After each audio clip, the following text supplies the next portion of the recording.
Okay, picking back up, chapter 2. So we went through the motion to dismiss, went through the motion for judgment on the pleadings. Another one is a motion for summary judgment. This is so very common. This is filed in every case.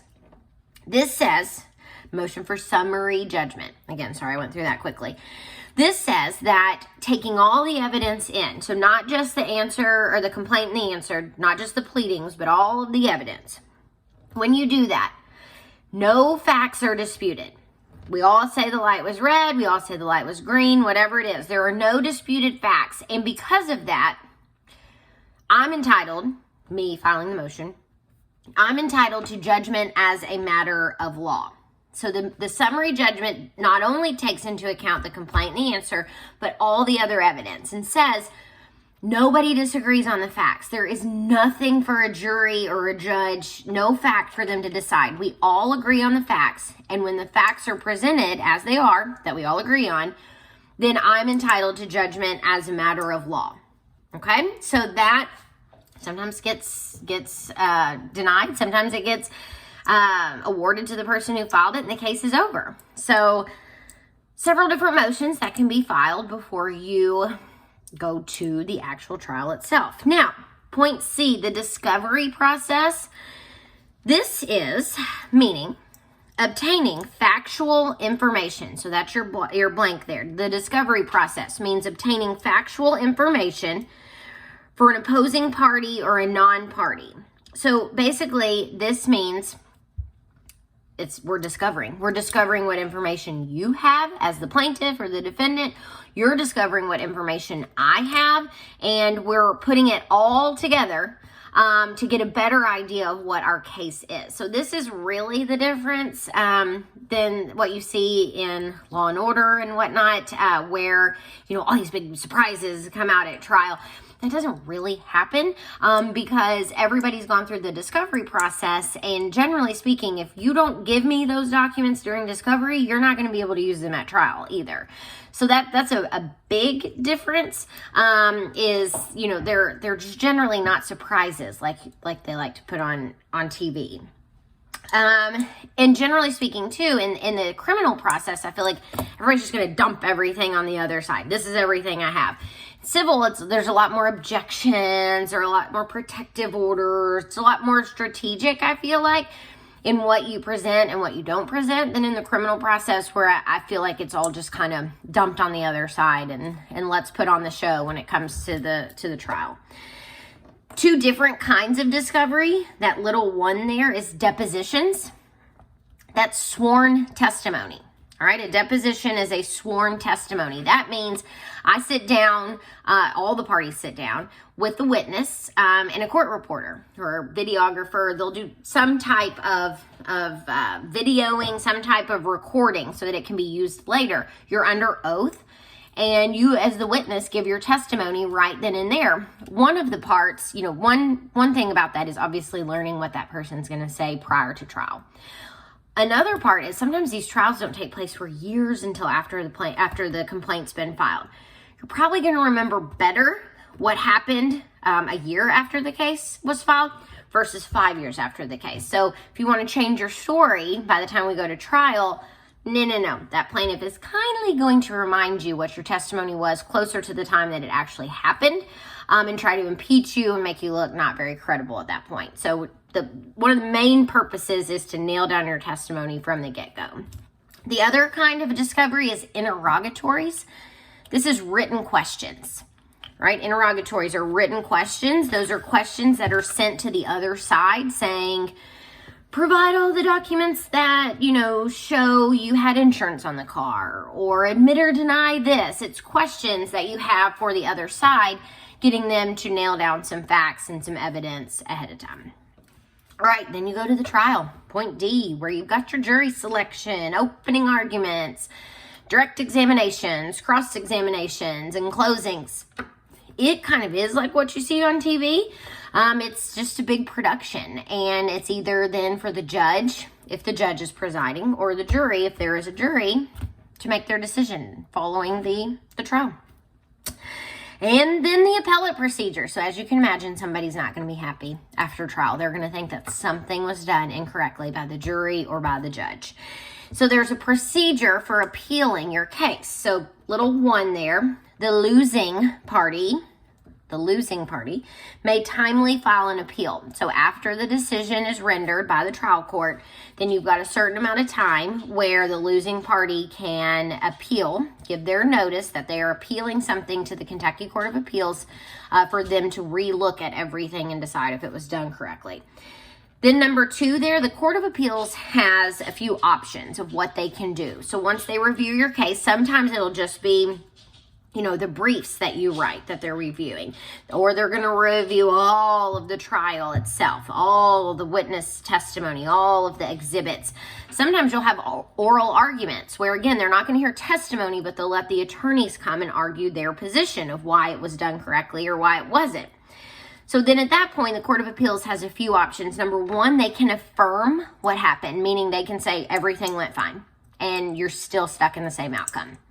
Right? That's affirm the decision. Number 2, they can reverse and render, meaning they reverse the decision. They say, nope, that was not done correctly. We're going to reverse it and we're going to render our own decision. So here's what it is. It wasn't done correctly. This is the correct outcome. Stick with that.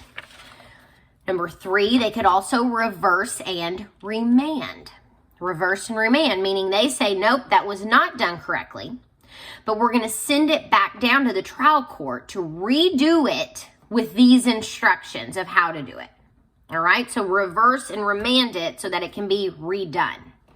And number 4, they can sometimes just modify it. If there's some kind of award or some kind of ruling that they don't need to reverse, but rather just needs modification, then they can modify that as well. So just to give you an idea, when I first started working at the office, I got involved with a case that it was filed, I think, in 2012. And we went to trial in 2015. I went to the Court of Appeals and argued it in 2016, 4 years later. So as you can imagine, and that is nothing. There are some that go years longer than that.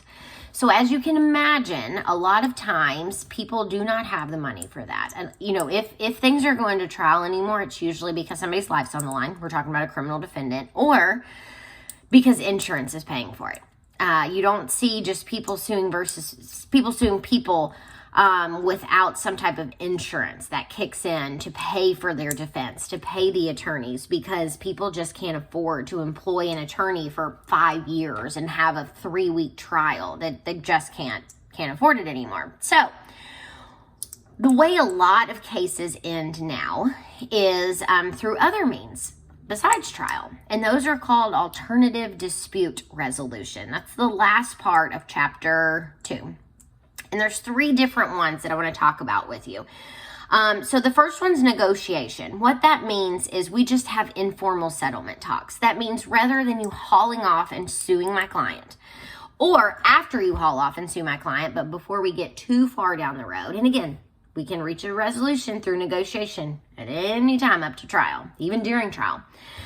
These are just informal settlement talks, though. So it involves nobody else except the parties and their attorneys. So, an offer may be made to settle, and it may have been denied, but now the other party's running out of money. Now they want to consider settling it. This happens throughout the process, before the complaint's filed and well after the complaint is filed. But all of these, they're excluded from trial. You can't go to trial and say, well, I know they're guilty because they offered to pay me $10,000. No. We're going to keep these confidential, keep these out of the trial. But it's a means for getting it settled without all the parties having to incur a ton of attorney's fees and court cost. Another way is mediation, and I posted a video on Blackboard that you can watch that's called ADR in Action, and it is a divorce dispute being settled by mediation. And what this is most importantly, what you have to remember, it's non-binding. Okay, but it does involve a neutral third party. So a mediator comes in, sits down with this side and sits down with this side and just helps you to see both sides, helps you to consider some pros and cons of your case, and helps you to reach a resolution. Now, if you don't reach a resolution, it's fine. Keep on going through the process. Go on to trial. So they don't make the ultimate decision. They do not make the decision. They simply propose resolution. So it's not adversarial. It's not me versus you. It is me working as the mediator with everyone involved in the case to come to some resolution. If you don't like it, keep going. You don't have to go with what the mediator says. They are simply there to help you see it from a different angle, think about some things maybe you hadn't, and get creative with some type of resolution. And finally, arbitration. That's totally opposite than mediation. Arbitration is usually done pursuant to a contract that you've signed that says you agree to not go to court, but instead to go to arbitration. It is totally binding. So whatever the arbitrator says is the outcome of your case. All right. So arbitration, again, normally done by pursuant to an arbitration clause, and it is totally binding. Whatever the arbitrator says goes. Now, we will talk a lot more about arbitration and the pros and cons of it whenever we do the hot coffee documentary, because we'll talk about an employment contract in that documentary that obligated that young girl to get a remedy through arbitration versus being able to go to court. Now, why do you think the company wanted to do that? Because they wanted to stay out of the media. They wanted to be confidential. They wanted her to only be able to go to an arbitrator and not a public court. And a lot of times that's why arbitration clauses are included in contracts. So we'll talk more about arbitration when we get to the hot coffee documentary later in the semester. But just know that it is totally another way of getting a case resolved as opposed to going to trial and having a lot of litigation expenses. So I hope that gave you a good overview of our court system and some other ways to resolve disputes. Save questions for class and I'll be happy to answer them and kind of give you some real examples of different things I've encountered in the courtroom in different cases, ones that have settled when I thought they would keep going, ones that have lasted way longer than I ever thought they should. Some real life examples that hopefully will be helpful. So, all right, see you later.